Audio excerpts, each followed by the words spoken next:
ರಾಜ್ಯಸಭಾ ಚುನಾವಣೆ ಇದರ ನಡುವೆ ಒಡಿಶಾ ಶಾಸಕರಿಗೆ ಆಪರೇಷನ್ನ ಭೀತಿ. ಆಪರೇಷನ್ ಕಮಲ ತಡೆಯೋದಕ್ಕೆ ಡಿಕೆಶಿ ಮೊರೆ ಹೋಗಿದೆ ಒಡಿಶಾ ಕಾಂಗ್ರೆಸ್. ಒಡಿಶಾದ 12 ಕಾಂಗ್ರೆಸ್ ಶಾಸಕರು ಬೆಂಗಳೂರಿನ ವಂಡರ್ಲಾ ರೆಸಾರ್ಟ್ಗೆ ಶಿಫ್ಟ್.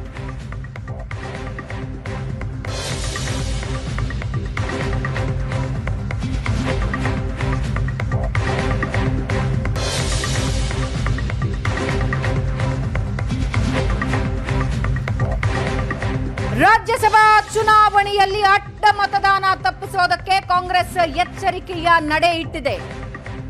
ಒಡಿಶಾ ಶಾಸಕರಿಗಾಗಿ ಬಿಡದಿ ವಂಡರ್ಲಾ ರೆಸಾರ್ಟ್ನಲ್ಲಿ 15 ರೂಮ್ಗಳು ಬುಕ್ ಆಗಿದ್ದು, ಮಾಗಡಿ ಕಾಂಗ್ರೆಸ್ ಮುಖಂಡ ಬ್ಯಾಟಪ್ಪ ಅನ್ನೋರ ಹೆಸರಲ್ಲಿ ರೂಮ್ಗಳು ಬುಕ್ ಆಗಿವೆ.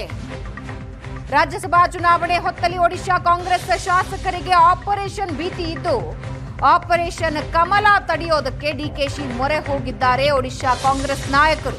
12 ಜನ ಕಾಂಗ್ರೆಸ್ ಶಾಸಕರು ಬೆಂಗಳೂರಿನ ವಂಡರ್ಲಾ ರೆಸಾರ್ಟ್ಗೆ ಶಿಫ್ಟ್.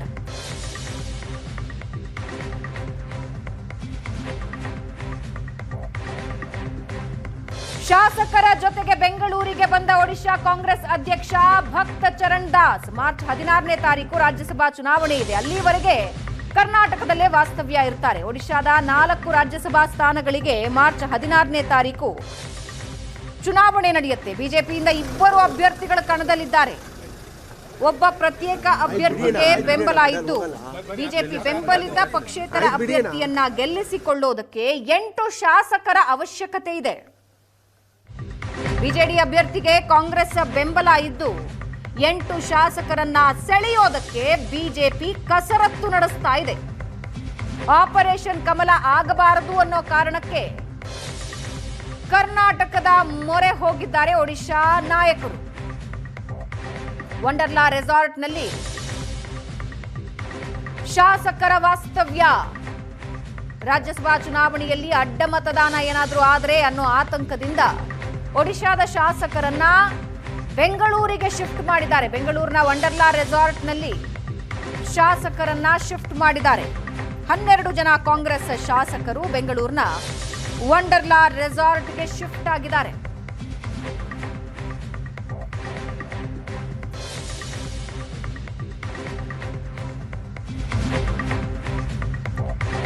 ರಾಜ್ಯಸಭಾ ಚುನಾವಣೆಯ ಹೊತ್ತಲ್ಲಿ ಒಡಿಶಾ ಕಾಂಗ್ರೆಸ್ಗೆ ಆಪರೇಷನ್ ಭೀತಿ.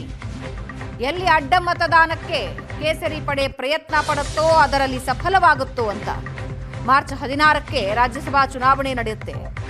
ಒಡಿಶಾದಲ್ಲಿ 4 ರಾಜ್ಯಸಭಾ ಸ್ಥಾನಗಳಿಗೆ ಮಾರ್ಚ್ 16ನೇ ತಾರೀಕು ಚುನಾವಣೆ ನಡೆಯುತ್ತೆ. ಬಿಜೆಪಿಯಿಂದ 2 ಅಭ್ಯರ್ಥಿಗಳ ಕಣದಲ್ಲಿದ್ದಾರೆ. ಒಬ್ಬ ಪಕ್ಷೇತರ ಅಭ್ಯರ್ಥಿಗೆ ಬೆಂಬಲ ಇದೆ.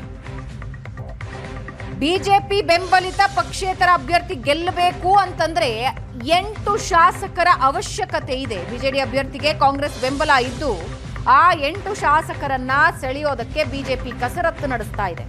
ಬಿಜೆಪಿಯ ಆಪರೇಷನ್ ಸಫಲ ಆಗಬಾರದು ಅಂತ 12 ಜನ ಶಾಸಕರನ್ನ ಬೆಂಗಳೂರಿಗೆ ಶಿಫ್ಟ್ ಮಾಡಿದ್ದಾರೆ.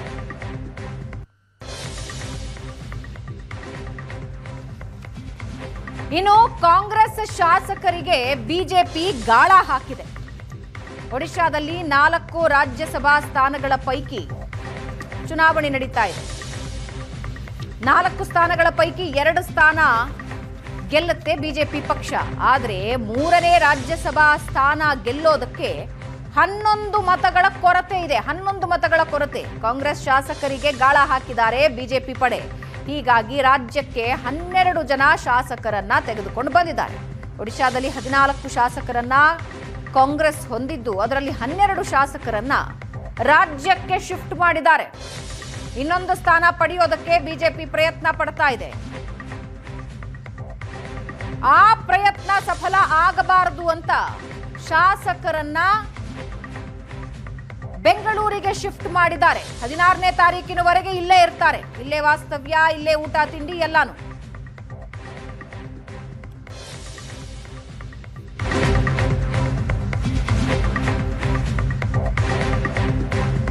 ಒಡಿಶಾ ಕಾಂಗ್ರೆಸ್ ಶಾಸಕರು ಬೆಂಗಳೂರಿನಲ್ಲಿ ರೆಸಾರ್ಟ್ನಲ್ಲಿರೋ ವಿಚಾರ ಸಂಬಂಧ ನಾನು ಅವರನ್ನ ಕರೆಸಿಲ್ಲ, ಅವರೇ ಬಂದಿದ್ದಾರೆ ಅಂತ ಡಿಕೆಶಿ ಮಾತಾಡಿದ್ದಾರೆ. ಯಾಕೆ ಬಂದಿದ್ದಾರೆ ನನಗೆ ಗೊತ್ತಿಲ್ಲ ಅಂದಿದ್ದಾರೆ. ಒಡಿಶಾದ ಅಧ್ಯಕ್ಷರು ಫೋನ್ ಮಾಡಿದ್ರು, ಅವರನ್ನ ಭೇಟಿಯಾಗ್ತೀನಿ. ಪಕ್ಷ ನಿಮಗೆ ಟಾಸ್ಕ್ ಕೊಟ್ಟಿದ್ಯಾ ಅಂತ ಡಿಕೆಶಿಗೆ ಪತ್ರಕರ್ತರು ಪ್ರಶ್ನೆ ಮಾಡ್ತಾರೆ. ಪಕ್ಷ ಏನ್ ಹೇಳುತ್ತೋ ಅದನ್ನ ಮಾಡ್ಬೇಕಲ್ವಾ ಅಂತ ಡಿಕೆಶಿ ಹೇಳ್ತಾರೆ. ನಾನು ಅವರನ್ನು ಕರೆಸಿಲ್ಲ, ಅವರೇ ಬಂದಿದ್ದಾರೆ. ಒಡಿಶಾದ ಅಧ್ಯಕ್ಷರು ಫೋನ್ ಮಾಡಿದ್ರು, ಅವರನ್ನ ನಾನು ಭೇಟಿಯಾಗ್ತೀನಿ. ಇದೇ ಸಂದರ್ಭದಲ್ಲಿ ಪತ್ರಕರ್ತರು ಪ್ರಶ್ನೆ ಕೇಳ್ತಾರೆ, ಹಾಗಾದ್ರೆ ಪಕ್ಷ ನಿಮಗೆ ಟಾಸ್ಕ್ ಕೊಟ್ಟಿದ್ಯಾ ಅಂತ, ಪಕ್ಷ ಏನ್ ಹೇಳುತ್ತೋ ಅದನ್ನು ಮಾಡ್ಬೇಕಲ್ವಾ ಅಂತ ಡಿಕೆ ಶಿವಕುಮಾರ್ ಹೇಳಿದ್ದಾರೆ. Any such things happen in Karnataka? Politics circle in all political parties, this is a common issue. I think they have come here, I don't know, but we have, it is our duty to help them. I am just going to meet them myself, my Yogesh, my Shivana, we are going to meet them. Still I have not met them. But there will be fear of a lot of horse trading, because the BJP is known for horse trading. So we don't want that to happen. I'll just go check it. Such tasks given many times to you, sir. Leave it to me. It is one Sir, Prahlad Joshi alleged that there is no high-end command and the Congress don't have any faith on its own MLAs. So that's why you bring the MLAs to Karnataka. Why did they to call this their MLAs? Then why did they do Operation Lotus in Karnataka? They are the father of operation. DK Shivakumar ಅವರ ಪ್ರತಿಕ್ರಿಯೆ ಇದು. ಪಕ್ಷ ಏನ್ ಹೇಳುತ್ತೋ ಅದನ್ನ ಕೇಳಬೇಕಲ್ವಾ? ಒಡಿಶಾದ ಅಧ್ಯಕ್ಷರು phone ಮಾಡಿದ್ರು, ಅವರನ್ನ ಭೇಟಿ ಆಗ್ತೀನಿ ಅಂತ ಕೂಡ ಡಿಕೆ ಶಿವಕುಮಾರ್ ಹೇಳಿದ್ದಾರೆ. 12 ಜನ ಶಾಸಕರನ್ನ ರಾಜ್ಯಕ್ಕೆ ಕಳಿಸ್ಕೊಟ್ಟಿದ್ದಾರೆ ಒಡಿಶಾದ ನಾಯಕರು. ಮಾರ್ಚ್ 16ರವರೆಗೆ ಅವರ ಆತಿಥ್ಯ ರಾಜ್ಯದಲ್ಲಿ ಡಿಕೆ ಶಿವಕುಮಾರ್ ವಹಿಸ್ತಾರೆ. ಎಸ್, ಇದರ ಬಗ್ಗೆ ನಮ್ಮ ಜೊತೆ ಮಾತನಾಡೋದಕ್ಕೆ ನಮ್ಮ ಅಸೋಸಿಯೇಟ್ ಎಡಿಟರ್ ಹಾಗೂ ರಾಜಕೀಯ ವಿಶ್ಲೇಷಕರಾದ ಪ್ರಶಾಂತ್ ನಾತು ಲೈವ್ ನಲ್ಲಿ ಜಾಯ್ನ್ ಆಗ್ತಾ ಇದ್ದಾರೆ. ಪ್ರಶಾಂತ್, ಈ ರೀತಿಯ ಸನ್ನಿವೇಶ ಕರ್ನಾಟಕಕ್ಕೇನು ಹೊಸದಲ್ಲ? ಭಾವನಾ, ಇದು ರಾಜ್ಯಸಭೆಯ ಒಟ್ಟಾರೆ ಈ ಚುನಾವಣೆ ಏನಿದೆ ಇದು ಕರ್ನಾಟಕಕ್ಕೆ ಹೊಸದಲ್ಲ, ಬಟ್ ಒರಿಸ್ಸಾಕ್ಕೆ ಹೊಸತು. ಸುಮಾರು 14 ವರ್ಷಗಳಲ್ಲಿ ಒರಿಸ್ಸಾದಲ್ಲಿ ಅನ್ಅಪೋಸ್ಡ್ ರಾಜ್ಯಸಭಾ ಚುನಾವಣೆಗಳು ನಡೆದಿವೆ. ಈ ರೀತಿಯ ತುರುಸಿನ ಮತದಾನದ ಚುನಾವಣೆ ಒಡಿಸ್ಸಾದಲ್ಲಿ ಬಹಳ ವರ್ಷಗಳ ನಂತರ ನಡೀತಾ ಇದೆ. 4 ಸೀಟ್ಗಳು ಒರಿಸ್ಸಾಗೆ ಬರ್ತವೆ. 4 ಸೀಟ್ಗಳಲ್ಲಿ 147 is the strength of Orissa assembly. So 79 ಸೀಟ್ಗಳು BJP ಬಳಿ ಇವೆ. ಹೀಗಾಗಿ 30 ಪ್ರಥಮ ಪ್ರಾಶಸ್ತ್ಯದ ಮತಗಳು 1 ಸೀಟಿಗೆ ಬೇಕಾಗತ್ತೆ. ಅಂದರೆ BJPಗೆ 2 ಸೀಟ್ಗಳು ಬಂದು 19 ಎಕ್ಸ್ಟ್ರಾ ಮತಗಳು BJP ಬಳಿ ಉಳಿತವೆ. ಕಾಂಗ್ರೆಸ್ ಮತ್ತು BJD ಏನು ನವೀನ್ ಪಟ್ನಾಯಕ್ ಇದ್ದಾರೆ, ಎರಡೂ ಪಕ್ಷಗಳು ಒಟ್ಟಾಗಿ ಬಂದಿವೆ. ನವೀನ್ ಪಟ್ನಾಯಕ್ ಕೂಡ 1 ಸೀಟನ್ನು ಬಹಳ ಸುಲಭವಾಗಿ ನವೀನ್ ಪಟ್ನಾಯಕ್ ಅವರ ಪಾರ್ಟಿಗೆ ದೊರೆಯುತ್ತೆ. ಅಂದರೆ 3 ಸೀಟ್ಗಳಿಗೇನು ಪ್ರಾಬ್ಲಮ್ ಇಲ್ಲ. Problem is for the 4th seat. 4ನೇ ಸೀಟ್ಗೆ ತುರುಸಿನ ಸ್ಪರ್ಧೆ ಇದೆ. ಯಾಕಂದರೆ BJDಯಿಂದ ಒಬ್ಬ ಹಾಂಟಾ ಅಂತಕ್ಕಂಥ ಯೂರೋಲಜಿಸ್ಟನ್ನು ಕ್ಯಾಂಡಿಡೇಟ್ ಆಗಿ ಹಾಕಲಾಗಿದೆ. ಇನ್ನೊಂದು ಕಡೆ ಹೋಟ್ಲಿಯರ್ ದಿಲೀಪ್ ರೇ, ಮೊದಲು ಕೂಡ ಅವರು ರಾಜ್ಯಸಭೆಯಲ್ಲಿದ್ದರು, ಅವರು ಮತ್ತೊಂದು ಸಲ ಕ್ಯಾಂಡಿಡೇಟ್ ಹಾಕಿದ್ದಾರೆ. ಹೀಗಾಗಿ 4ನೇ ಸೀಟಿಗೆ 2 ಸ್ಪರ್ಧಿಗಳಿದ್ದಾರೆ. ಅಲ್ಲಿ ಯಾರಿಗೂ ಕ್ರಾಸ್ ವೋಟ್ ಆಗುತ್ತೆ ಅಂತಕ್ಕಂಥದ್ದು ಬಹಳ ಕುತೂಹಲದ ಪ್ರಶ್ನೆ.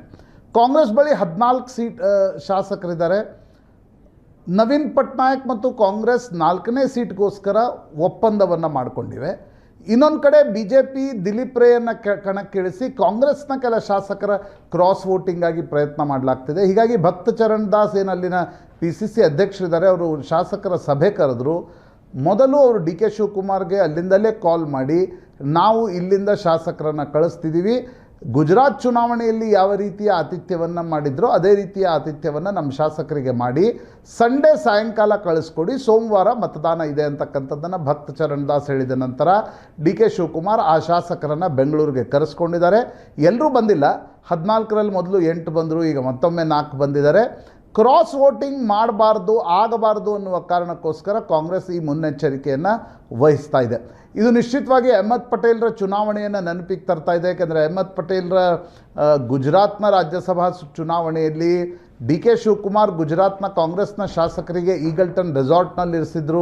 ಆಗಲೇ ಇನ್ಕಮ್ ಟ್ಯಾಕ್ಸ್ ರೇಡ್ ಆಗಿತ್ತು, ನಂತರ ಅದು ಇಡಿ ರೇಡ್ ಕೂಡ ಆಯಿತು. ಕೆ ಶಿವಕುಮಾರ್ ಪೊಲಿಟಿಕಲಿ ಭಾಳ ಸೆಟ್ ಬ್ಯಾಕನ್ನು ಅನುಭವಿಸ್ಬೇಕಾಯಿತು. ಅಂಥ ಸ್ಥಿತಿ ಒರಿಸ್ಸಾದ ಅಂದರೆ ಅದು ಅಹ್ಮದ್ ಪಟೇಲ್ ಇದ್ದರು, ಸೋನಿಯಾ ಗಾಂಧಿಯವರ ರಾಜಕೀಯ ಕಾರ್ಯದರ್ಶಿ ಇದ್ದರು. ಅಲ್ಲಿ ಅಮಿತ್ ಶಾ ವರ್ಸಸ್ ಅಹ್ಮದ್ ಭಾಯ್ ಒಂದು ಚುನಾವಣೆ ಭಾಳ ರಂಗೇರಿತ್ತು. ಒಡಿಸ್ಸಾದಲ್ಲಿ ಆ ರೀತಿ ಇಲ್ಲ. ಆದರೆ 4ನೇ ಅಭ್ಯರ್ಥಿ ಸಂದರ್ಭದಲ್ಲಿ ಕಾಂಗ್ರೆಸ್ನಿಂದ ಕ್ರಾಸ್ ವೋಟ್ ಮಾಡಿಸ್ಲಿಕ್ಕೆ BJP ಏನು ಪ್ರಯತ್ನ ಪಡ್ತಾ ಇದೆ, ಅದರಲ್ಲಿ ಯಶಸ್ವಿ ಆಗುತ್ತಾ ಇಲ್ವಾ ಅಂತಕ್ಕಂಥದ್ದು ಕುತೂಹಲದ ಪ್ರಶ್ನೆ. ಭಾವನಾ. ರೈಟ್ ಪ್ರಶಾಂತ್, ವಾಪಸ್ ಬರ್ತೀನಿ. ಇನ್ನು ದಾವಣಗೆರೆ ವಿಷಯಕ್ಕೆ ಬರೋಣ. ದಾವಣಗೆರೆ ದಕ್ಷಿಣ ಕ್ಷೇತ್ರದ ಟಿಕೆಟ್ಗೆ ಬಿಜೆಪಿಯಲ್ಲಿ ಪೈಪೋಟಿ ನಿಲ್ಲೋ ಹಾಗೆ ಕಾಣಿಸ್ತಾ ಇಲ್ಲ.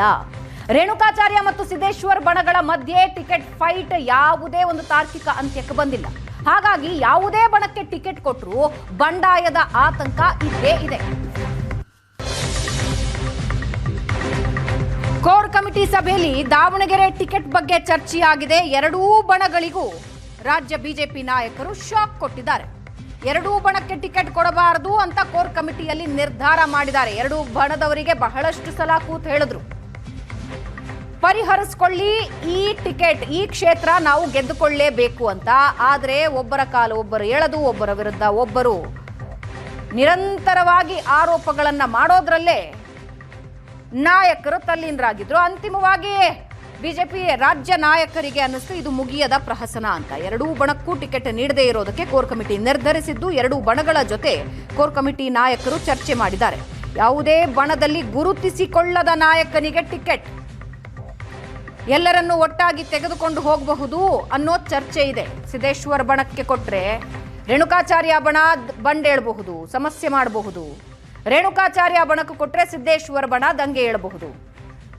ಇಬ್ಬರೂ ಸ್ಯಾಬಟಾಜ್ ಮಾಡುವ ಸಾಧ್ಯತೆ ಇರೋದ್ರಿಂದ ತಟಸ್ಥ ವ್ಯಕ್ತಿಯೊಬ್ಬರನ್ನ ತಂದ್ರೆ ಎರಡೂ ಬಣಗಳಿಂದ ಸಪೋರ್ಟೂ ಸಿಗಬಹುದು, ಸ್ಯಾಬಟಾಜ್ನ ಅವಕಾಶಗಳು ಕಡಿಮೆ ಅನ್ನೋ ನಿರ್ಧಾರಕ್ಕೆ ಬಂದ್ರ. ಹಾಗಾದ್ರೆ ರಾಜ್ಯದ ನಾಯಕರು ನಿಮ್ಮಲ್ಲೇ ಪರಿಹಾರ ಮಾಡಿಕೊಳ್ಳಿ ಅಂತ ಹೇಳಿದ್ರು, ಮಾತುಕತೆ ನಡೆಸಿದ್ರು, ಸಮಸ್ಯೆ ಬಗೆಹರಿದಿಲ್ಲ. ಅಂತಿಮವಾಗಿ ಕ್ಷೇತ್ರ ಗೆಲ್ಲಬೇಕಾಗಿದೆ, ಎರಡೂ ಬಣಗಳ ವಿರೋಧನೂ ಬೇಕಾಗಿಲ್ಲ. ಹಾಗಾಗಿ ಯಾವುದೇ ಬಣದಲ್ಲಿ ಗುರುತಿಸಿಕೊಳ್ಳದ ನಾಯಕನಿಗೆ ಟಿಕೆಟ್ ಕೊಡೋದಕ್ಕೆ ಕೋರ್ ಕಮಿಟಿಯಲ್ಲಿ ನಿರ್ಧಾರ ತೆಗೆದುಕೊಂಡಿದ್ದಾರೆ. ನಾಯಕರ ಜೊತೆ ಮಾತಾಡಿದ್ದಾರೆ. ದಾವಣಗೆರೆ ದಕ್ಷಿಣ ಕ್ಷೇತ್ರದ ಟಿಕೆಟ್ಗೆ ಬಿಜೆಪಿಯಲ್ಲಿ ಜೋರು ಪೈಪೋಟಿ ಇದೆ. ಶಾಮನೂರು ಅವರ ಕ್ಷೇತ್ರ, ಅವರ ನಂತರ ಉಪಚುನಾವಣೆ ಇದೆ. ಶತಾಯಗತಾಯ ಈ ಕ್ಷೇತ್ರ ಗೆದ್ದುಕೊಳ್ಳಬೇಕು ಅನ್ನೋದು ಕಾಂಗ್ರೆಸ್ಗೂ ಇದೆ, ಬಿಜೆಪಿಗೂ ಇದೆ. ಬಿಜೆಪಿ ತನ್ನ ಲಕ್ ಪ್ರಯತ್ನ ಪಡ್ತಾ ಇದೆ, ಲಕ್ ಟೆಸ್ಟ್ ಮಾಡ್ತಾ ಇದೆ. ಆದ್ರೆ ಇಬ್ಬರು ನಾಯಕರು ಬಡದಾಡ್ಕೊಂಡ್ರೆ, ಎರಡೂ ಬಣಗಳು ಬಡದಾಡ್ಕೊಂಡ್ರೆ ಇದರ ಲಾಭ ನೇರವಾಗಿ ಸಿಗೋದು ಕಾಂಗ್ರೆಸ್ಸಿಗೆ. ಹಾಗಾಗಿ ಎರಡೂ ಬಣದಲ್ಲಿ ಇಲ್ಲದ ಒಬ್ಬ ತಟಸ್ಥ ವ್ಯಕ್ತಿನ ಆಯ್ಕೆ ಮಾಡಿಕೊಳ್ಳೋಣ, ನೀವು ಸಪೋರ್ಟ್ ಮಾಡಬೇಕು ಅನ್ನೋ ರೀತಿಯಲ್ಲಿ ಮಾತುಕತೆಯಾಗಿದೆ. ಹಾಗಾದ್ರೆ ಯಾರದು ಅನ್ನೋದು ಪ್ರಶ್ನೆ. ಎರಡೂ ಬಣದಲ್ಲಿ ಗುರುತಿಸಿಕೊಳ್ಳದ ಒಬ್ಬ ನಾಯಕನಿಗೆ ಟಿಕೆಟ್ ಕೊಡೋದು, ಎರಡೂ ಬಣಗಳು ಆ ನಾಯಕನನ್ನ ಸಪೋರ್ಟ್ ಮಾಡಿ ಈ ಕ್ಷೇತ್ರ ಗೆಲ್ಲೋದು ಸದ್ಯಕ್ಕೆ ಮಾಡಿಕೊಂಡಿರೋ ಪ್ಲಾನ್.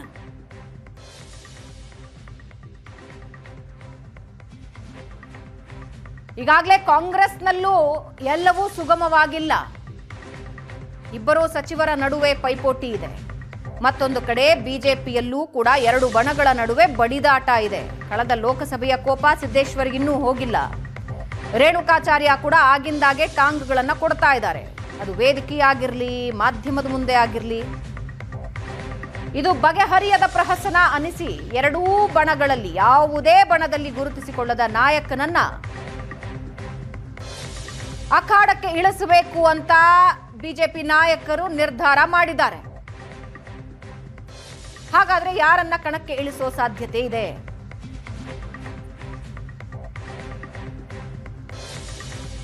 ಕಾಂಗ್ರೆಸ್ನ ಅಖಾಡ ಇದು. ಆದ್ರೆ ಈ ಬಾರಿ ಆ ಕ್ಷೇತ್ರನ ಕಸಿದುಕೊಳ್ಳಬೇಕು ಶತಾಯಗತಾಯ ಅಂತ ಬಿಜೆಪಿ ಕೂಡ ಪ್ರಯತ್ನ ಪಡ್ತಾ ಇದೆ. ತಮ್ಮ ಅಖಾಡ ಉಳಿಸ್ಕೊಳ್ಬೇಕು ಅಂತ ಕಾಂಗ್ರೆಸ್ ಕೂಡ ಪ್ರಯತ್ನ ಪಡ್ತಾ ಇದೆ. ಆದ್ರೆ ಬಿಜೆಪಿಯಲ್ಲಿ ನಾಯಕರು ಬಡದಾಡ್ಕೊಂಡ್ರೆ ನಷ್ಟವಾಗೋದು ಬಿಜೆಪಿಗೆ. ಹಾಗಾಗಿ ಎರಡೂ ಬಣದಲ್ಲಿ ಗುರುತಿಸಿಕೊಳ್ಳದ ನಾಯಕನನ್ನ ಅಖಾಡಕ್ಕಿಳಿಸಬೇಕು ಅಂತ ನಿರ್ಧಾರ ತೆಗೆದುಕೊಂಡಿದ್ದಾರೆ.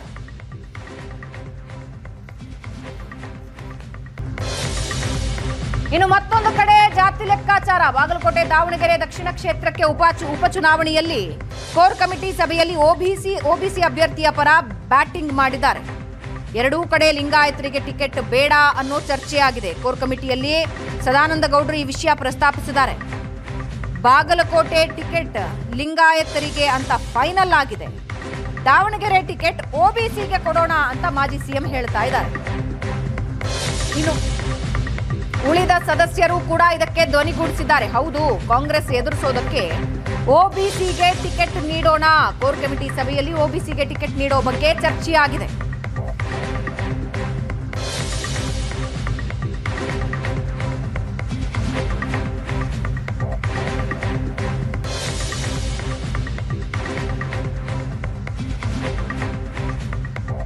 ಸದಾನಂದ ಗೌಡರ ಮಾತಿಗೆ ಉಳಿದ ನಾಯಕರು ಕೂಡ ತಲೆದೂಗಿಸಿದ್ದಾರೆ. ಹೌದು ಅಂತ, ಕಾಂಗ್ರೆಸ್ ಎದುರಿಸೋದಕ್ಕೆ ಒಬಿಸಿಗೆ ಟಿಕೆಟ್ ಕೊಡೋಣ. ಕೋರ್ ಕಮಿಟಿ ಸಭೆಯಲ್ಲಿ ಆಗಿರೋ ಚರ್ಚೆ ಇದು. ಎರಡೂ ಕಡೆ ಲಿಂಗಾಯತರಿಗೆ ಕೊಡೋದು ಬೇಡ. ಈಗಾಗಲೇ ಬಾಗಲಕೋಟೆಗೆ ಲಿಂಗಾಯತರಿಗೆ ಟಿಕೆಟ್ ಅನ್ನೋದು ಫೈನಲ್ ಆಗಿದೆ ಅಂದ ಮೇಲೆ ದಾವಣಗೆರೆಗೆ ಲಿಂಗಾಯತೇತರ ನಾಯಕನಿಗೆ ಅವಕಾಶ ಕೊಡೋಣ, ಒಬಿಸಿ ಅಭ್ಯರ್ಥಿಯನ್ನ ಕಣಕ್ಕೆ ಇಳಿಸೋಣ ಅನ್ನೋ ಲೆಕ್ಕಾಚಾರ ಮಾಡಿದ್ದಾರೆ ಬಿಜೆಪಿ ನಾಯಕರು. ಸದಾನಂದ ಗೌಡ ಈ ವಿಷಯ ಪ್ರಸ್ತಾಪ ಮಾಡ್ತಾರೆ. ಉಳಿದ ನಾಯಕರು ಕರೆಕ್ಟ್ ಅಂತ ಹೇಳಿದ್ದಾರೆ.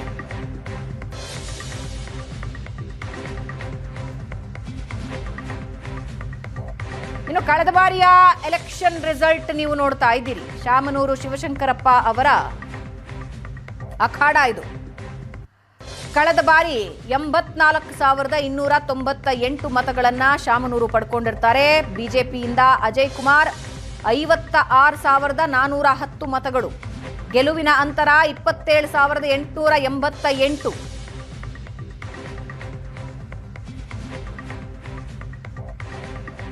ಬಿಜೆಪಿಯಿಂದ ಎಷ್ಟೇ ಪ್ರಯತ್ನ ಆದರೂ ಶಾಮನೂರು ಅವರನ್ನ ಅಲ್ಲಾಡಿಸೋದಕ್ಕೆ ಸಾಧ್ಯ ಆಗಿಲ್ಲ.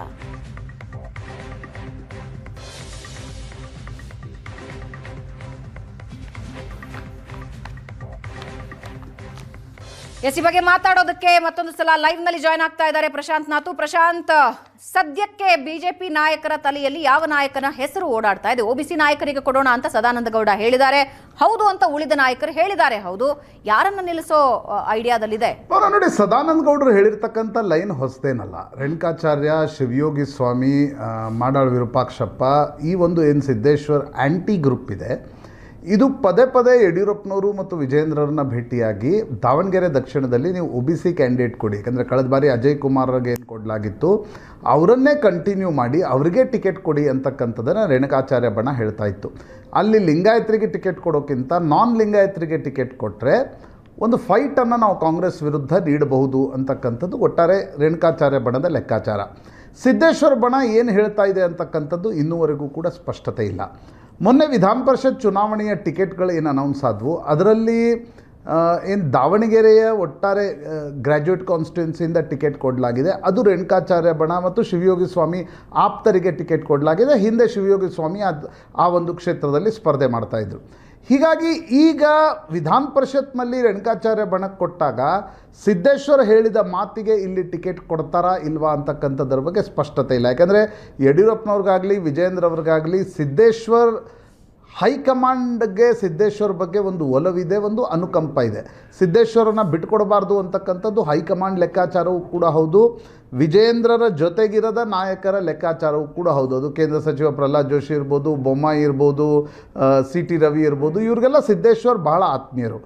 ಆ ಕಾರಣದಿಂದ ಯಾರನ್ನೇ ಅಭ್ಯರ್ಥಿಯನ್ನಾಗಿ ಆಯ್ಕೆ ಮಾಡಿದರೂ ಕೂಡ ಸಿದ್ದೇಶ್ವರರನ್ನು ಮನವೊಲಿಸ್ಲಿಕ್ಕೆ ಅಭ್ಯರ್ಥಿ ಆಯ್ಕೆ ಮಾಡಲಾಗತ್ತಾ ಅಥವಾ ಎರಡೂ ಬಣಗಳನ್ನು ಕೂರಿಸಿ ನೀವು ಒಂದು ಕಾಮನ್ ಕ್ಯಾಂಡಿಡೇಟನ್ನು ಕೊಡಲಾಗತ್ತಾ ಅಂತಕ್ಕಂಥದ್ರ ಬಗ್ಗೆ ಇನ್ನೂ ಸ್ಪಷ್ಟತೆ ಇಲ್ಲ. ಪ್ರಾಯಶಃ ಚುನಾವಣೆ ಅನೌನ್ಸ್ ಆದಮೇಲೆ, ಯಾಕಂದರೆ ಕೋರ್ ಕಮಿಟಿ ಏನೇ ಹೇಳಿದರೂ ಕೂಡ ಅಂತಿಮವಾಗಿ ದಿಲ್ಲಿಯಲ್ಲಿ ಏನಾಗುತ್ತೆ ಅಂತಕ್ಕಂಥದ್ದು ಬಹಳ ಮುಖ್ಯ.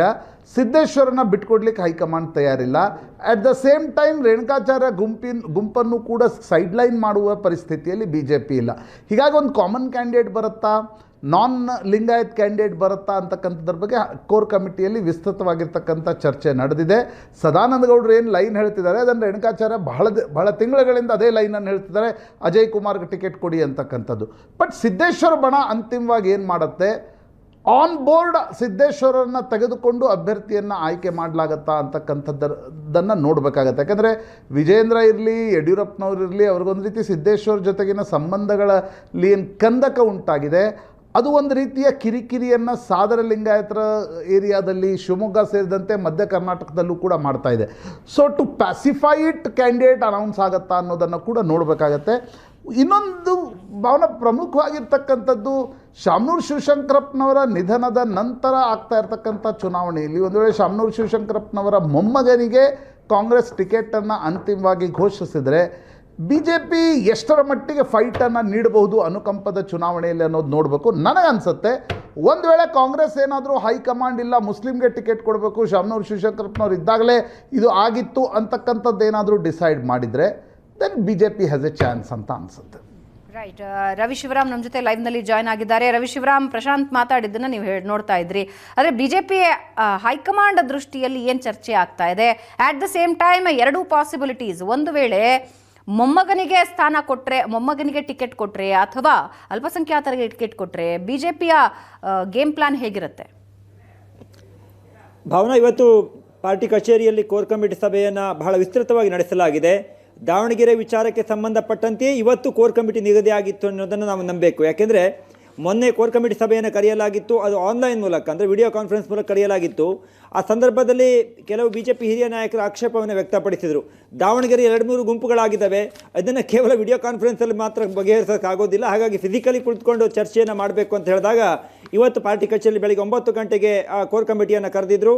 ಆ ಸಂದರ್ಭದಲ್ಲಿ ದಾವಣಗೆರೆ ವಿಚಾರಕ್ಕೆ ಸಂಬಂಧಪಟ್ಟಂತೆ ಎರಡೂ ಬಣದ ನಾಯಕರುಗಳನ್ನು ಫಸ್ಟ್ ಟೈಮ್ ಆ ಕೋರ್ ಕಮಿಟಿ ಒಳಗಡೆಯೇ ಕೂರಿಸ್ಕೊಂಡು ಅವರ ಅಭಿಪ್ರಾಯವನ್ನು ಕೂಡ ಕೇಳಲಾಗಿದೆ. ಅವರವರ ಅಭಿಪ್ರಾಯವನ್ನು ಪಡೆದ ನಂತರ ಚರ್ಚೆ ಆಗಿದ್ದು ಬೇರೆ. ಈಗೇನು ನಾವು ಟಿವಿಯಲ್ಲಿ ತೋರಿಸ್ತಾ ಇದ್ದೀವಿ ಅಥವಾ ಯಾರೆಲ್ಲರ ಹೆಸರುಗಳನ್ನು ನಾವು ಹೇಳ್ತಾ ಇದ್ದೀವಿ, ಆ ಎಲ್ಲ ಹೆಸರುಗಳ ಬಗ್ಗೆ ಆಸಕ್ತಿ ಇರೋದಕ್ಕಿಂತ ಜಾಸ್ತಿಯಾಗಿ ಇನ್ನೊಂದು ಹೆಸರಿನ ಚರ್ಚೆ ಆಗಿದೆ ಅನ್ನುವಂಥದ್ದು ಮೂಲಗಳ ಮಾಹಿತಿ. ಕಳೆದ ಬಾರಿಯ ಲೋಕಸಭಾ ಚುನಾವಣೆಯಲ್ಲಿ ಪಕ್ಷೇತರರಾಗಿ ಅಭ್ಯರ್ಥಿಯಾಗಿ ಸ್ಪರ್ಧೆ ಮಾಡಿ 42,000 ಓಟ್ಗಳನ್ನು ಪಡೆದಂಥ GB ವಿನಯ್ ಕುಮಾರ್ ಅವರ ಬಗ್ಗೆ BJPಯ ಕೋರ್ ಕಮಿಟಿ ಸಭೆಯಲ್ಲಿ ಒಂದಿಷ್ಟು ಆಸಕ್ತಿ, ಒಲವು ವ್ಯಕ್ತವಾಯಿತು ಅನ್ನುವಂಥದ್ದನ್ನು ಮೂಲಗಳು ಹೇಳ್ತಾ ಇದ್ದಾವೆ. ಯಾಕೆಂದರೆ ನೀವು ಈಗ GM ಸಿದ್ದೇಶ್ವರ ಅವ್ರಿಗಿರಬಹುದು ಅಥವಾ ರೇಣುಕಾಚಾರ್ಯ ಟೀಮಲ್ಲಿ ಯಾರಿಗೇ ಟಿಕೆಟನ್ನು ಕೊಟ್ಟರೂ ಕೂಡ ಅವರು ಗಲಾಟೆಯನ್ನು ಮಾಡ್ತಾರೆ, ಬೇಸರವನ್ನು ವ್ಯಕ್ತಪಡಿಸ್ತಾರೆ.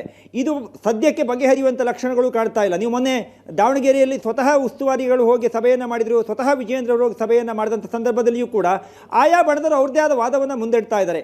ಹೀಗಾಗಿ ಒಂದು ಸಂದೇಶವನ್ನು ಕೊಡುವ ನಿಟ್ಟಿನಲ್ಲಿ ಯಾರೆಲ್ಲ ಜಗಳವನ್ನು ಮಾಡ್ಕೊಳ್ತಾ ಇದ್ದಾರೆ, ಯಾರು ಬಣವನ್ನು ಮಾಡ್ತಾ ಇದ್ದಾರೆ, ಅವ್ರನ್ನ ಬರೀ ಕೇವಲ ಗಲಾಟೆಗಳನ್ನೇ ಮಾಡ್ತಾ ಹೋದರೆ ನಮ್ಮನ್ನು ಹೆಚ್ಚಾಗಿ ಪರಿಗಣಿಸೋದಿಲ್ಲ, ಒಂದು ಸಂದೇಶ ಹೋಗಲಿ ಎನ್ನುವ ಕಾರಣಕ್ಕೋಸ್ಕರ ಯಾವ ಗುಂಪಿಗೂ ಸೇರಿದ ವ್ಯಕ್ತಿಗೆ ಟಿಕೆಟನ್ನು ಕೊಡಬೇಕು ಅನ್ನುವ ಕುರಿತಾಗಿ ಚರ್ಚೆಯನ್ನು ಮಾಡಿದಾಗ ಕೋರ್ ಕಮಿಟಿ ಆ ಒಂದು ನಿರ್ಣಯಕ್ಕೆ ಇದೆ. ಪ್ರಶಾಂತ್ ಹೇಳಿದಂತೆ ಹೈಕಮಾಂಡ್ ತಲೆಯಲ್ಲಿ ಯಾವ ವಿಚಾರ ಇದೆ, GM ಸಿದ್ದೇಶ್ವರನ ಸಮಾಧಾನ ಪಡಿಸುವಂಥ ಅಥವಾ ರೇಣುಕಾಚಾರ್ಯ ಅವರಿಗೆ ಸಮಾಧಾನ ಪಡಿಸುವಂಥ, ಇಬ್ಬರನ್ನು ಒಟ್ಟಿಗೆ ತೆಗೆದುಕೊಂಡು ಹೋಗುವಂಥ ಹೊಸ ಔಷಧ ಯಾವುದೋ ಸದ್ಯಕ್ಕಂತೂ ಗೊತ್ತಿಲ್ಲ. ಆದರೆ ಇವತ್ತಿನ ಈ ಚುನಾವಣೆಯ ದೃಷ್ಟಿಯಲ್ಲಿ ಒಂದು ಹಿಂದುಳಿದ ವರ್ಗದವರಿಗೆ ಟಿಕೆಟನ್ನು ಕೊಡಬೇಕು ಎನ್ನುವ ಕುರಿತಾಗಿ ಇವತ್ತು ಗಂಭೀರವಾದ ಒಂದು ಚರ್ಚೆ ಮತ್ತು ನಿರ್ಣಯವನ್ನು ಕೈಗೊಳ್ಳಲಾಗಿದೆ. ಒಂದೆರಡು ಹೆಸರುಗಳನ್ನು ಕಳಿಸುವ ಮೂಲಕ ಹೈಕಮಾಂಡ್ ತಲೆಯಲ್ಲಿ ಏನಿದೆ ಮತ್ತು ಇಲ್ಲಿ ಆದಂಥ ವಿದ್ಯಮಾನಗಳೇನು, ಯಾಕೆಂದರೆ ಸ್ವತಃ ದಾವಣಗೆರೆಗೆ ಹೋಗಿ ಉಸ್ತುವಾರಿಗಳಲ್ಲಿ ಕುಳಿತುಕೊಂಡು ಸಭೆಯನ್ನು ಮಾಡಿ ಅಲ್ಲಿಯ ಪರಿಸ್ಥಿತಿಯನ್ನು ಅವಲೋಕನ ಮಾಡಿದ್ದಾರೆ ಭಾವನಾ. ಹಾಗಾಗಿ ಇವತ್ತು ಕೋರ್ ಕಮಿಟಿಯಲ್ಲಿ ಒಂದು ತಟಸ್ಥ ವ್ಯಕ್ತಿಗೆ ಟಿಕೆಟನ್ನು ಕೊಡಬೇಕು ಅನ್ನೋ ಚರ್ಚೆ ಆಗಿದೆ. Okay, right, thank you. ಇನ್ನು ಬಾಗಲಕೋಟೆ ದಾವಣಗೆರೆ ಉಪಚುನಾವಣೆಯ ಬಗ್ಗೆ ಚರ್ಚೆ ನಡೆದಿದೆ. ಎರಡೂ ಕ್ಷೇತ್ರದ ಆಕಾಂಕ್ಷಿಗಳ ಬಗ್ಗೆ ಚರ್ಚೆ ಆಗಿದೆ ಅಂತ ವಿಜಯೇಂದ್ರ ಮಾತಾಡಿದ್ದಾರೆ. ಕೋರ್ ಕಮಿಟಿ ಸಭೆ ಆದ ಮೇಲೆ ಬಿಜೆಪಿ ರಾಜ್ಯಾಧ್ಯಕ್ಷ ವಿಜಯೇಂದ್ರ ಹೇಳಿಕೆ ಕೊಟ್ಟಿದ್ದಾರೆ. ಹೌದು, ಎರಡೂ ಚುನಾವಣೆ ಅಭ್ಯರ್ಥಿಗಳ ಗೆಲುವಿಗೆ ಶ್ರಮಿಸೋದಕ್ಕೆ ನಿರ್ಧಾರ ತೆಗೆದುಕೊಂಡಿದ್ದೀವಿ. ಹಿಂದೆ ಆಗಿದ್ದನ್ನ ಮರೆತು ಪಕ್ಕಕ್ಕಿಟ್ಟು ಶ್ರಮ ಹಾಕೋದಕ್ಕೆ ಸಿದ್ಧರಾಗಿದ್ದೀವಿ. ವಿಜಯೇಂದ್ರ ಅವರ ಮಾತಿದು. ಸಭೆ ನಂತರ ಮಾತಾಡಿದ್ದಾರೆ. ಬಿಜೆಪಿಯ ನಮ್ಮ ಕೋರ್ ಕಮಿಟಿ ಸಭೆ ನಮ್ಮ ರಾಜ್ಯದ ಉಸ್ತುವಾರಿಗಳಾಗಿರುವಂತಹ ರಾಧಾ ಮೋಹನ್ ದಾಸ್ ಅಗರ್ವಾಲ್ ಜಿರವರು, ಕೇಂದ್ರ ಸಚಿವರಾಗಿರುವಂತಹ ಪ್ರಹ್ಲಾದ್ ಜೋಶಿಜಿ ಅವರು, ವಿಪಕ್ಷ ನಾಯಕರು ಮತ್ತು ಎಲ್ಲ ಕೋರ್ ಕಮಿಟಿ ಸದಸ್ಯರು ಎಲ್ಲರೂ ಕೂಡ ಇವತ್ತು ಆ ಸಭೆಯಲ್ಲಿ ಭಾಗವಹಿಸಿದ್ರು. ಬಹಳ ಪ್ರಮುಖವಾಗಿ ಮುಂದೆ ಬರುವಂತಹ ಬಾಗಲಕೋಟೆ ಹಾಗೂ ದಾವಣಗೆರೆ ದಕ್ಷಿಣ ವಿಧಾನಸಭಾ ಕ್ಷೇತ್ರದ ಉಪಚುನಾವಣೆಗಳ ಅಭ್ಯರ್ಥಿಗಳ ಬಗ್ಗೆ ಚರ್ಚೆ ನಡೆದಿದೆ. ಎರಡೂ ಕ್ಷೇತ್ರದಲ್ಲೂ ಕೂಡ ಯಾರ್ಯಾರು ಆಕಾಂಕ್ಷಿಗಳ ಇದ್ದಾರೆ ಅದೆಲ್ಲದರ ಬಗ್ಗೆ ಚರ್ಚೆ ಆಗಿದೆ. ಕೋರ್ ಕಮಿಟಿಯಲ್ಲಿ ಚರ್ಚೆ ಆಗಿರುವಂತಹ ಹೆಸರುಗಳನ್ನು ನಮ್ಮ ಪಕ್ಷದ ವರಿಷ್ಠರಿಗೆ ನಾವು ಅದನ್ನು ಕಳಿಸ್ಕೊಡ್ತೇವೆ. ವಿಧಾನ ಪರಿಷತ್ ಚುನಾವಣೆ ಏನೀಗಾಗಲೇ ಅಭ್ಯರ್ಥಿಗಳು ಘೋಷಣೆ ಆಗಿದೆ. ಸೊ ವಿಧಾನ ಪರಿಷತ್ ಚುನಾವಣೆ ಅಭ್ಯರ್ಥಿಗಳನ್ನು ಗೆಲ್ಲಿಸತಕ್ಕಂಥ ನಿಟ್ಟಿನಲ್ಲಿ ಬಾಗಲಕೋಟೆ ಹಾಗೂ ದಾವಣಗೆರೆ ದಕ್ಷಿಣ ವಿಧಾನಸಭಾ ಕ್ಷೇತ್ರದ ಅಭ್ಯರ್ಥಿಗಳನ್ನು ಗೆಲ್ಲಿಸತಕ್ಕಂಥ ನಿಟ್ಟಿನಲ್ಲಿ ನಾವೆಲ್ಲರೂ ಸಹ ಒಟ್ಟಾಗಿ ಒಂದಾಗಿ ಹೋರಾಟವನ್ನು ಮಾಡಬೇಕು. ನಮ್ಮ ಅಭ್ಯರ್ಥಿಗಳನ್ನು ಗೆಲ್ಲಿಸತಕ್ಕಂಥ ನಿಟ್ಟಿನಲ್ಲಿ ಸಂಪೂರ್ಣವಾಗಿ ಶ್ರಮನ ಹಾಕಬೇಕು ಅಂತೇಳಿ ಈ ಸಭೆಯಲ್ಲಿ ತೀರ್ಮಾನ ಆಗಿದೆ. ಈಗ ತಾನೇ ಪ್ರಹ್ಲಾದ್ ಜೋಶಿಜಿಯವರು, ಕಾರಜೋಳ ಅವರು, ನಾವು ದಾವಣಗೆರೆ ದಕ್ಷಿಣ ವಿಧಾನಸಭಾ ಕ್ಷೇತ್ರದ ಎಲ್ಲ ಆಕಾಂಕ್ಷಿಗಳೇನಿದ್ದಾರೆ ಹಾಗೂ ಪಕ್ಷದ ಪ್ರಮುಖರ ಜೊತೆಲೂ ಕೂತು ಚರ್ಚೆ ಮಾಡಿ ಹಿಂದೆ ಆಗಿದ್ದನ್ನು ಮರೆತು ಎಲ್ಲವನ್ನು ಕೂಡ ಬದಿಗಿಟ್ಟು ನಾವೆಲ್ಲರೂ ಕೂಡ ಒಟ್ಟಾಗಿ ಚುನಾವಣೆಯನ್ನ ಗೆಲ್ತಕ್ಕಂಥ ನಿಟ್ಟಿನಲ್ಲಿ ಶ್ರಮನ ಹಾಕಬೇಕು ಅಂತೇಳಿ ಪ್ರತ್ಯೇಕವಾಗಿ ಆ ಸಭೆಯನ್ನು ಕೂಡ ಮಾಡಿದ್ದೇವೆ. ಕೋರ್ ಕಮಿಟಿ ಸಭೆಯಲ್ಲಿ ರಾಜ್ಯಸಭಾ ಟಿಕೆಟ್ ಬಗ್ಗೆ ಚರ್ಚೆಯಾಗಿದೆ. ಜೂನ್ ತಿಂಗಳಲ್ಲಿ ನಡೆಯಲಿರೋ ರಾಜ್ಯಸಭಾ ಚುನಾವಣೆಯ ಬಗ್ಗೆ ನಾಯಕರು ಚರ್ಚೆ ಮಾಡಿದ್ದು 4 ರಾಜ್ಯಸಭಾ ಸ್ಥಾನಗಳ ಪೈಕಿ ರಾಜ್ಯ ಬಿಜೆಪಿಗೆ ಒಂದು ಸ್ಥಾನವನ್ನ ಜೆಡಿಎಸ್ಗೆ ಬಿಟ್ಕೊಡಬಾರದು ಅಂತ ಚರ್ಚೆಯಾಗಿದೆ. ಜೂನಿಗೆ ನಿವೃತ್ತಿ ಆಗ್ತಾರೆ ಮಾಜಿ ಪ್ರಧಾನಿ ದೇವೇಗೌಡರು. ಯಾವುದೇ ಕಾರಣಕ್ಕೆ ಜೆಡಿಎಸ್ಗೆ ಸ್ಥಾನ ಬಿಟ್ಕೊಡಬಾರದು, ರಾಜ್ಯಸಭೆ ಸ್ಥಾನ ತಮ್ಮಲ್ಲೇ ಇಟ್ಕೊಳ್ಬೇಕು ಅಂತ ಸಭೆಯಲ್ಲಿ ನಿರ್ಧಾರ ಮಾಡಿದ್ದು ಜೆಡಿಎಸ್ ನಾಯಕರು ಎಲ್ಲವನ್ನೂ ದೆಹಲಿಯಲ್ಲಿ ಮಾತಾಡ್ತಾರೆ, ಅಂದ್ರೆ ಹೈಕಮಾಂಡ್ ಜೊತೆ ಮಾತಾಡ್ತಾರೆ. ಬಿಜೆಪಿಯಲ್ಲಿನ ಒಕ್ಕಲಿಗ ನಾಯಕರಿಗೆ ಮನ್ನಣೆ ಕಡಿಮೆ ಆಗಿದೆ. ಇದರಿಂದ ಹಳೆ ಮೈಸೂರು ಭಾಗದಲ್ಲಿ ಹಲವರು ಕಾಂಗ್ರೆಸ್ಗೆ ಹೋಗ್ತಿದ್ದಾರೆ. ಹೀಗಾಗಿ ರಾಜ್ಯಸಭೆ ಸ್ಥಾನ ನಾವೇ ಇಟ್ಕೊಳ್ಬೇಕು ಅಂತ ಚರ್ಚೆ ಮಾಡಿದ್ದಾರೆ. ಈ ಬಗ್ಗೆ ನಿರ್ಣಯ ಪಾಸ್ ಮಾಡುವ ಬಗ್ಗೆ ಸಭೆಯಲ್ಲಿ ನಿರ್ಧಾರ ತೆಗೆದುಕೊಂಡಿದ್ದಾರೆ. ಜೆಡಿಎಸ್ಗೆ ರಾಜ್ಯಸಭಾ ಸ್ಥಾನ ಕೊಡಬಾರದು ಅನ್ನೋ ನಿರ್ಧಾರಕ್ಕೆ ರಾಜ್ಯ ನಾಯಕರು ಬಂದಿದ್ದಾರೆ. ಜೆಡಿಎಸ್ ಏನೇ ಮಾತಾಡಿದ್ರು ಹೈಕಮಾಂಡ್ ಹತ್ರ ಹೋಗಿ ಮಾತಾಡುತ್ತೆ. ಇದರಿಂದಾಗಿಯೇ ಒಕ್ಕಲಿಗ ನಾಯಕರಿಗೆ ಮನ್ನಣೆ ಕಡಿಮೆಯಾಗಿದೆ. ಹಳೆ ಮೈಸೂರು ಭಾಗದಲ್ಲಿ ಹಲವರು ಕಾಂಗ್ರೆಸ್ಗೆ ಹೋಗ್ತಾ ಇದ್ದಾರೆ. ಹೀಗಾಗಿ ರಾಜ್ಯಸಭೆ ಸ್ಥಾನ ನಾವೇ ಇಟ್ಕೊಳ್ಬೇಕು ಅನ್ನೋ ಚರ್ಚೆ ಮಾಡಿದ್ದಾರೆ.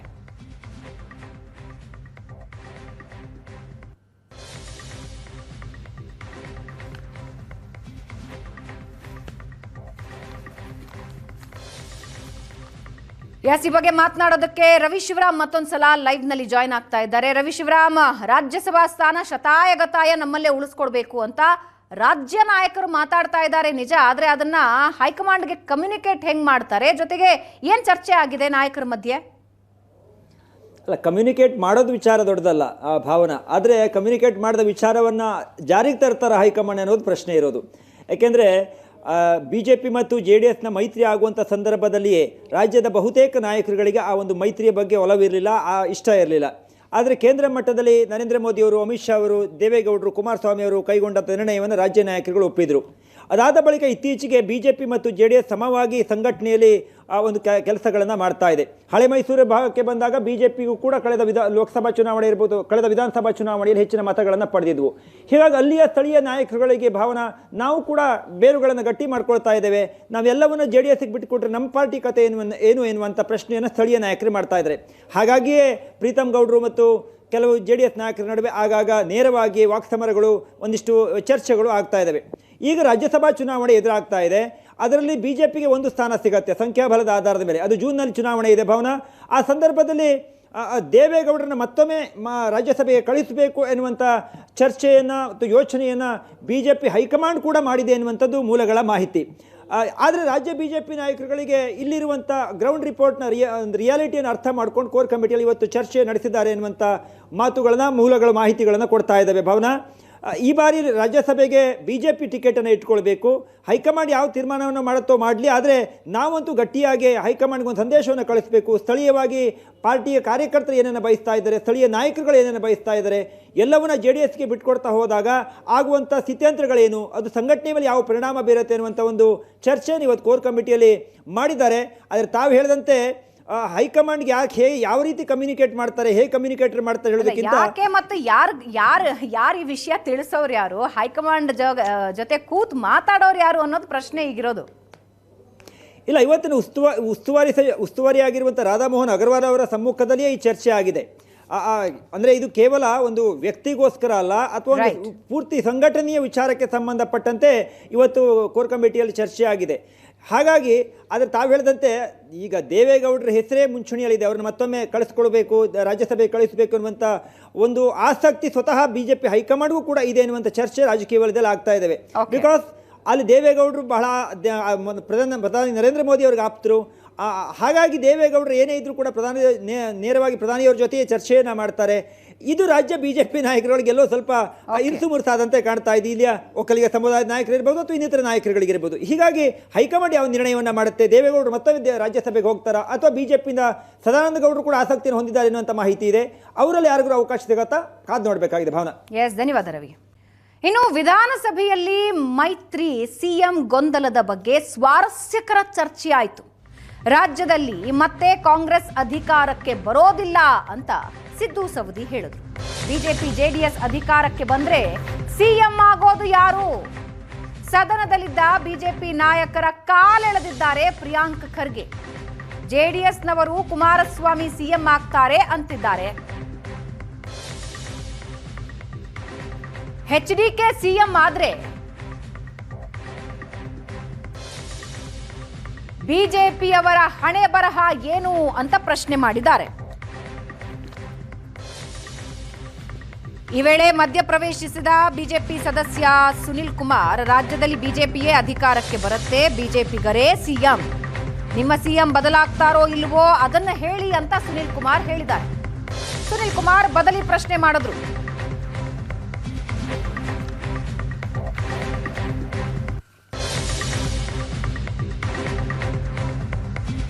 ಭವಿಷ್ಯದಾಗ ದೊಡ್ಡ ಆಘಾತ ಆಗ್ತಾ ಇದೆ. ನಿಮ್ಮ ಲಾಸ್ಟ್ ನೀವು ಸರ್ಕಾರ ನಿಮ್ಮದು ಮುಂದೆ ಭವಿಷ್ಯದಾಗ ನಿಮ್ಮ ಸರ್ಕಾರ ಕರ್ನಾಟಕದ ಬರಂಗಿಲ್ಲ ಅನ್ನುವಂಥದ್ದನ್ನ ಜನ ಮಾತಾಡ್ತಾ ಇದ್ದಾರೆ. ನಾವು ಹೇಳ್ತಿದ್ರು ಕಾಂಗ್ರೆಸ್ ಮುಕ್ತ ಆಗ್ತದ.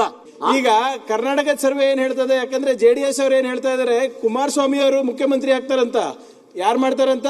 ಅಮಿತ್ ಶಾ ಅವರು ಮೋದಿ ಮಾಡ್ತಾರಂತ. ನಿಮ್ಮ ಮನೆ ಬರ ಏನಾಯ್ತ್ರಿ? ನಾವು NDA ಆಗ್ತೀರಿ. ನೀವು ಯಾರು ಒಬ್ರು ಕೂಡ ಚಕಾರ ಮಿತ್ರ ಪಕ್ಷ ನಾವು ಯಾರೇ ಆಗ್ಲಿ ನೀವು ನಮ್ಮ ಹಣೆ ಬರ ಬಿಡ್ರಿ, ನಿಮ್ಮ ಹಣೆ ಬರ ಹೇಳ್ರಿ. ನಾವು ಮೋದಿ ಮತ್ತೆ ಶಾ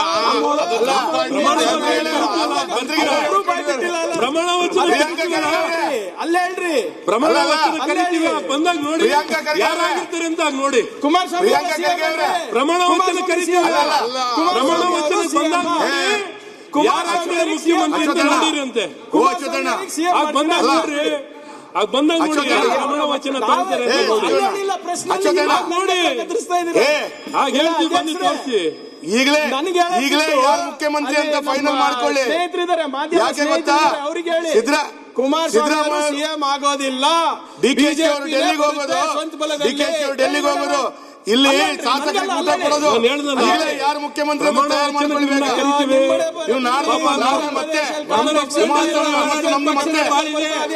ಸರ್, ನಮ್ಮ ಪಕ್ಷದ ಬೇಡ, ನಿಮ್ ಪಕ್ಷದ ಬಾಳಿದೆ, ನಿಮ್ಮ ಪಕ್ಷದ ಬಿಜೆಪಿ ಮುಖ್ಯಮಂತ್ರಿ ನೋಡ್ರಿ.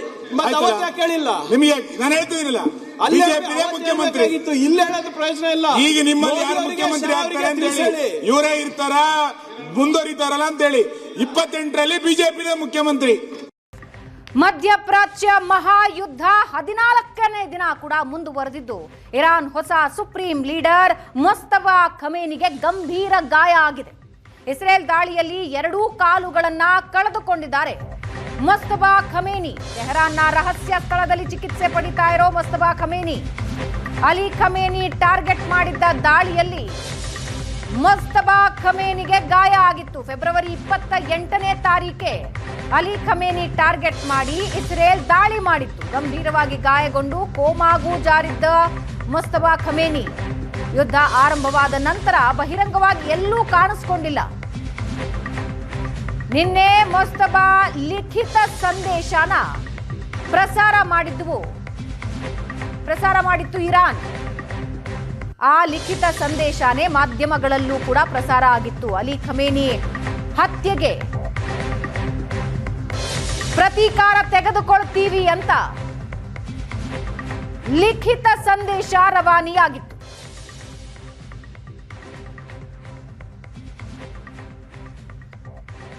ಇರಾನ್ನ ನೂತನ ಸುಪ್ರೀಂ ಲೀಡರ್ ತನ್ನ 2 ಕಾಲುಗಳನ್ನ ಕಳೆದುಕೊಂಡು ಗಂಭೀರ ಗಾಯಗೊಂಡು ಚಿಕಿತ್ಸೆ ಪಡಿತಾ ಇರೋದಾಗಿ ಇಲ್ಲಿವರೆಗೆ ಮಾಹಿತಿ ಇದೆ. ಫೆಬ್ರವರಿ 28ನೇ ತಾರೀಕು ಅಲಿ ಖಮೇನಿನ ಟಾರ್ಗೆಟ್ ಮಾಡಿ ಇಸ್ರೇಲ್ ನಡೆಸಿದ ದಾಳಿಯಲ್ಲೇ 2 ಕಾಲು ಕಳೆದುಕೊಂಡು ಗಂಭೀರವಾಗಿ ಗಾಯಗೊಂಡು ಕೋಮಾ ಸ್ಥಿತಿ ತಲುಪಿದ್ರು ಮುಸ್ತಫಾ ಖಮೇನಿ ಅನ್ನೋದು ಇರುವ ಮಾಹಿತಿ. ಆ ದಾಳಿಯ ನಂತರ ಮುಸ್ತಫಾ ಖಮೇನಿಯನ್ನ ನೂತನ ಸರ್ವಾಧಿಕಾರಿಯಾಗಿ ಆಯ್ಕೆ ಮಾಡಲಾಯಿತು. ಅದರ ಬಗ್ಗೆ ಅಧಿಕೃತ ಮಾಹಿತಿ ಹೊರಡಿಸಲಾಯಿತು. ಪ್ರತೀಕಾರದ ಸಂದೇಶ ಕೂಡ ಮುಸ್ತಫಾ ಖಮೇನಿ ಹೆಸರಲ್ಲಿ ರವಾನೆಯಾಯಿತು.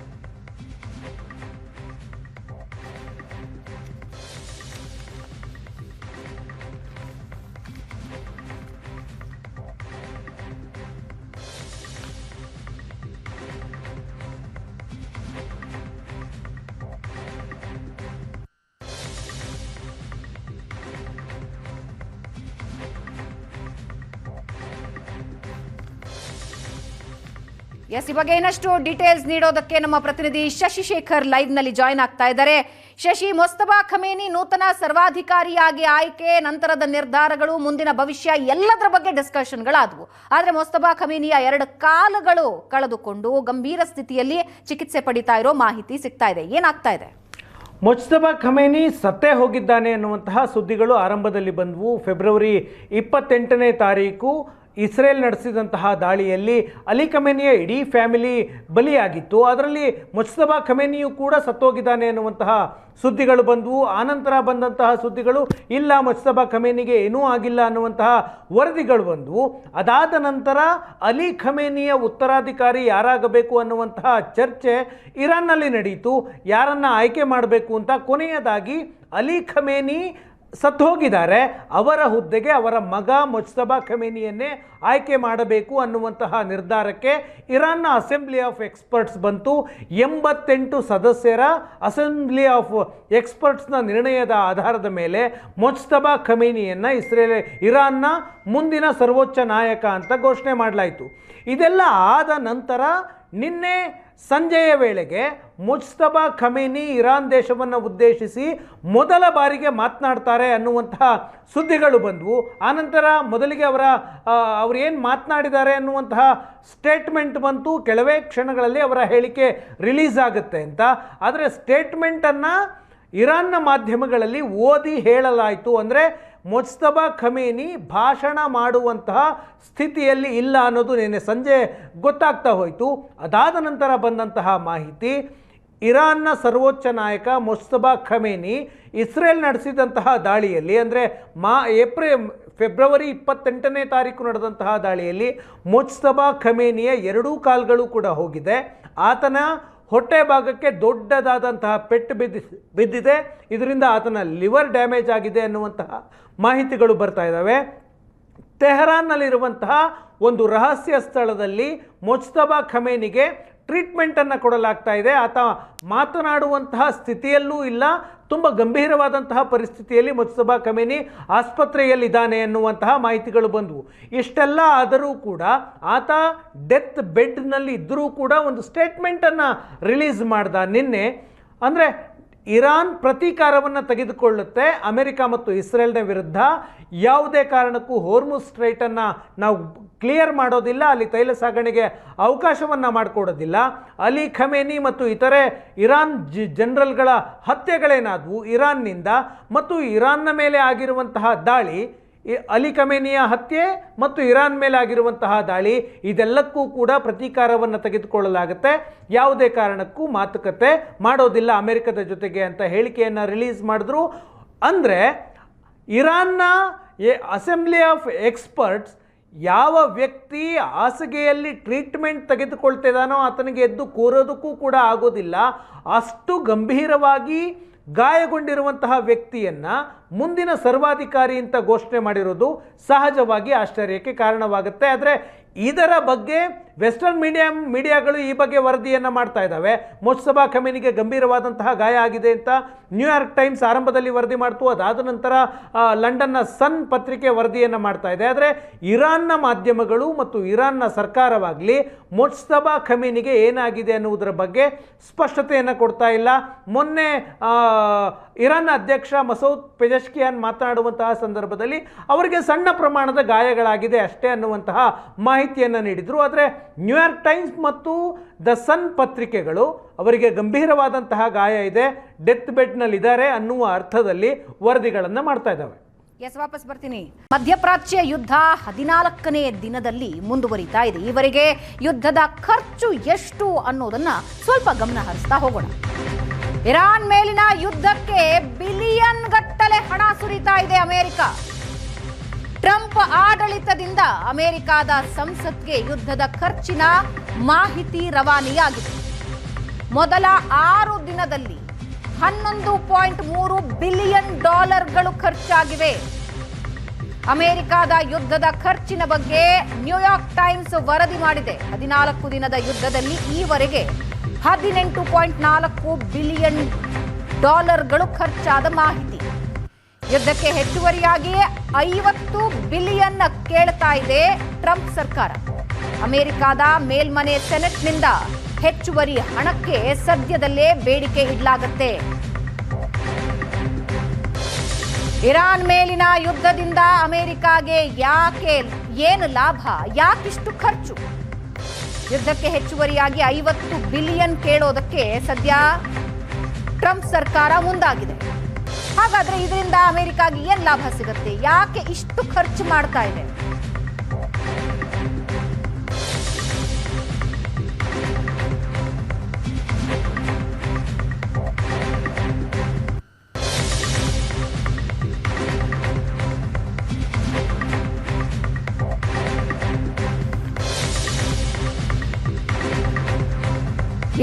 ಇವಾಗ ಏನಷ್ಟು ಡೀಟೇಲ್ಸ್ ನೀಡ್ತಾರೆ ನಮ್ಮ ಪ್ರತಿನಿಧಿ ಶಶಿ. ಮತ್ತೊಂದು ಸಲ ಲೈವ್ ನಲ್ಲಿ ಜಾಯಿನ್ ಆಗಿದ್ದಾರೆ. ಶಶಿ, ಆರಂಭದಿಂದಲೂ ಒಂದು ಹಾರ್ಮೋಸ್ ಜಲಸಂಧಿ, ಇನ್ನೊಂದು ಇಂಧನ ನಿಕ್ಷೇಪ, ಈ ಎರಡರ ಮೇಲೆ ಇಡೀ ಪ್ರಪಂಚದ ಕಣ್ಣಿತ್ತು. ಆದರೆ ಅಮೆರಿಕದ ಮುಖ್ಯ ಕಣ್ಣಿರೋದಂತೂ ಇದರಲ್ಲಿ ಸ್ಪಷ್ಟವಾಗ್ತಾ ಇದೆ. ಆದರೆ ಖರ್ಚು ಮಾಡೋದಕ್ಕೆ ಸಿದ್ಧವಾಗಿದೆ ಅಮೆರಿಕ ಅಂತ ಹೇಳಿದ್ರೆ ಮುಂದಿನ ಲಾಭದ ಲೆಕ್ಕಾಚಾರ ಇಟ್ಕೊಂಡೇ ಮಾಡ್ತಾ ಇದೆ. ಯಾಕೆ ಅಮೆರಿಕ ಪ್ಲಾನ್ ಏನಾಗಿದೆ? ಫೆಬ್ರವರಿ 28ನೇ ತಾರೀಕು ಅಮೆರಿಕ ಮತ್ತು ಇಸ್ರೇಲ್ ಜಂಟಿಯಾಗಿ ಇರಾನ್ನ ಮೇಲೆ ದಾಳಿ ನಡೆಸಿದ್ವು.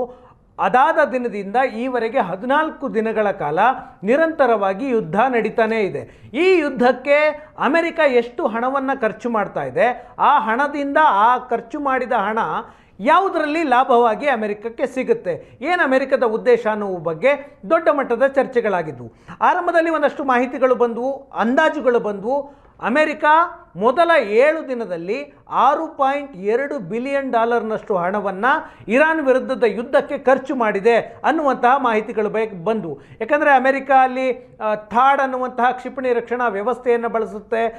ಇರಾನ್ನ ಕ್ಷಿಪಣಿಗಳನ್ನು ಹೊಡೆದು ಉಳಿಸಬೇಕು ಅಂತಂದರೆ ಒಂದು ಥಾಡ್ ಕ್ಷಿಪಣಿ ಫೈರ್ ಆಗಬೇಕು ಅಂದರೆ 12 ಮಿಲಿಯನ್ ಖರ್ಚಾಗುತ್ತೆ.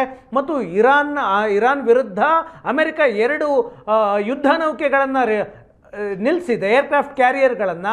ಅದರ ಒಂದು ದಿನದ ನಿರ್ವಹಣೆಯ ವೆಚ್ಚವೇ 80 ಕೋಟಿ ಆಗುತ್ತೆ ಭಾರತೀಯ ರೂಪಾಯಿಗಳಲ್ಲಿ. ಹಾಗಾಗಿ ಅಮೆರಿಕ ದೊಡ್ಡ ಮಟ್ಟದಲ್ಲಿ ಹಣವನ್ನು ಖರ್ಚು ಮಾಡ್ತಾ ಇದೆ. ಆರಂಭದಲ್ಲಿ ಅಂದಾಜು ಮಾಡಲಾಗಿತ್ತು ಮೊದಲ 7 ದಿನದಲ್ಲಿ $6.2 ಬಿಲಿಯನ್ ಹಣವನ್ನು ಖರ್ಚು ಮಾಡಿದೆ ಅಂತ. ಈಗ ಅಮೆರಿಕದ ಟ್ರಂಪ್ ಸರ್ಕಾರ ಅಧಿಕೃತವಾಗಿ ಅಮೆರಿಕದ ಮೇಲ್ಮನೆ ಸೆನೆಟ್ಗೆ ಮಾಹಿತಿಯನ್ನು ಕೊಟ್ಟಿದೆ. ಮೊದಲ 6 ದಿನದಲ್ಲಿ $11.3 ಬಿಲಿಯನ್ ಹಣ ಮೊದಲ 6 ದಿನದ ಯುದ್ಧದಲ್ಲಿ ಖರ್ಚಾಗಿದೆ ಅನ್ನುವ ಮಾಹಿತಿಯನ್ನು ಕೊಡಲಾಗಿದೆ.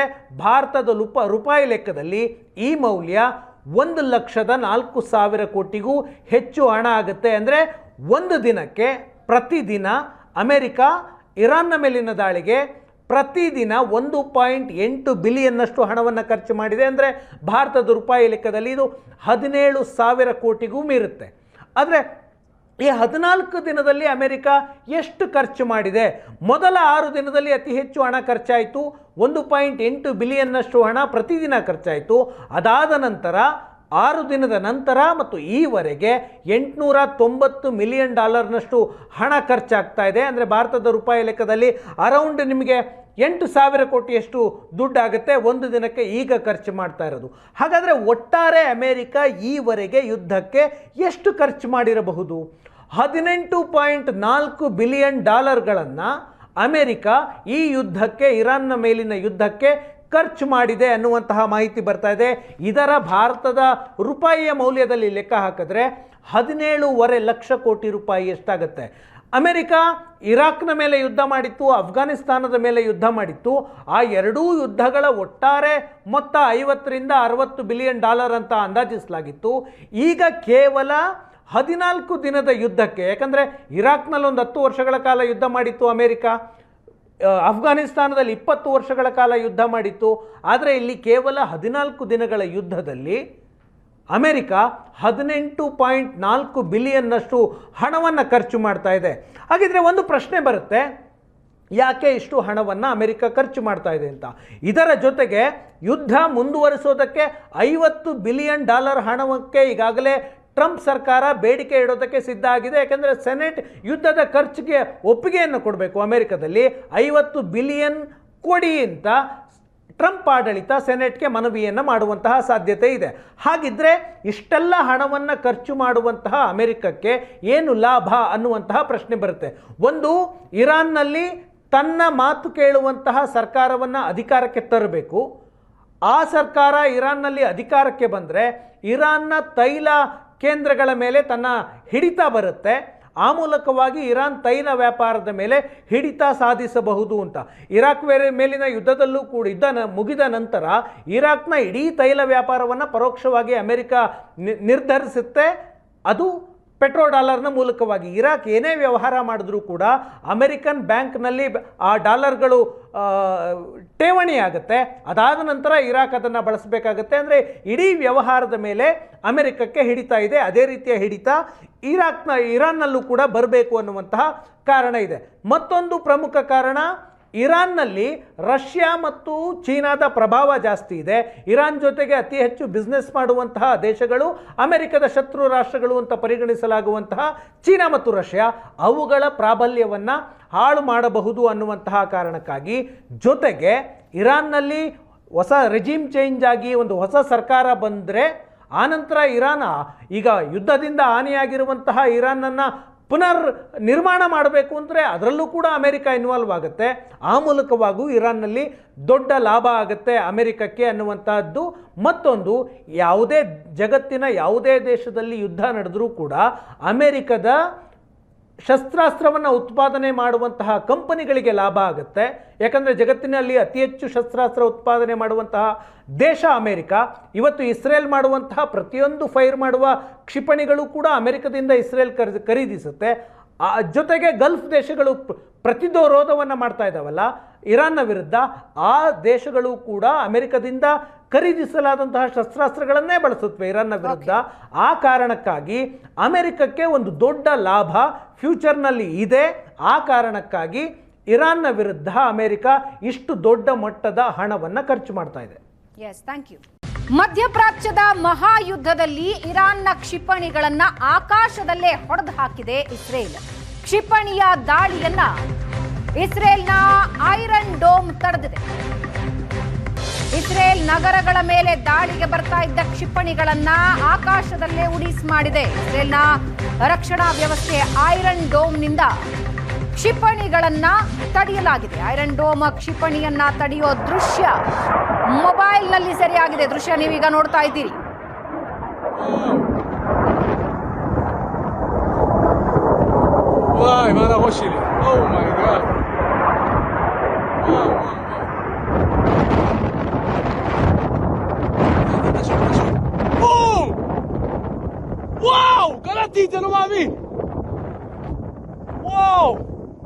התרגשות, לא מאמין. תפסתי את זה. וואו!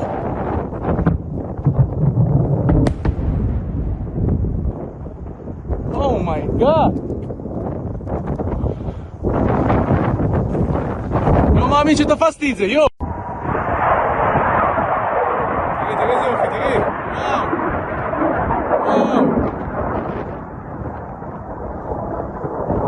וואי, מה על הראש שלי? אומייגאד. ದಕ್ಷಿಣ ಲೆಬನಾನ್ನಾದ್ಯಂತ ಹೆಜ್ಬುಲ್ಲಾ ಮೇಲೆ ದಾಳಿ ಮಾಡಿದೆ ಇಸ್ರೇಲ್. ಬೈರುತ್ನ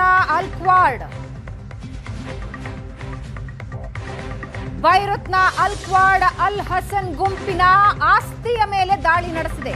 ಬೆಕಾ ಕಣಿವೆಯಲ್ಲಿ 10ಕ್ಕೂ ಹೆಚ್ಚು ಹೆಜ್ಬುಲ್ಲಾ ಶಸ್ತ್ರಾಸ್ತ್ರ ಸಂಗ್ರಹಾಗಾರ ಉಡೀಸ್. ಸಂಗ್ರಹಾಗಾರದ ನಕ್ಷೆ ನೀವು ನೋಡ್ತಾ ಇದ್ದೀರಿ. ಲಿಟಾನಿ ಮತ್ತು ಜಹಾರಿ ನದಿಗಳ ನಡುವೆ ಇದ್ದ ಸಂಗ್ರಹಾಗಾರದ ಮೇಲೆ ದಾಳಿ ನಡೆಸಿದೆ ಇಸ್ರೇಲ್.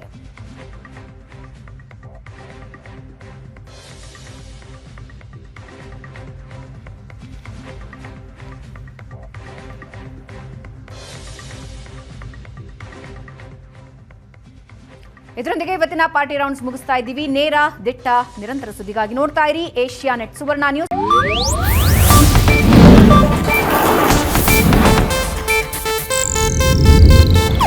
ಇದು ಏಷ್ಯಾನೆಟ್ ನ್ಯೂಸ್ ನೆಟ್ವರ್ಕ್ ಪ್ರಸ್ತುತಿ.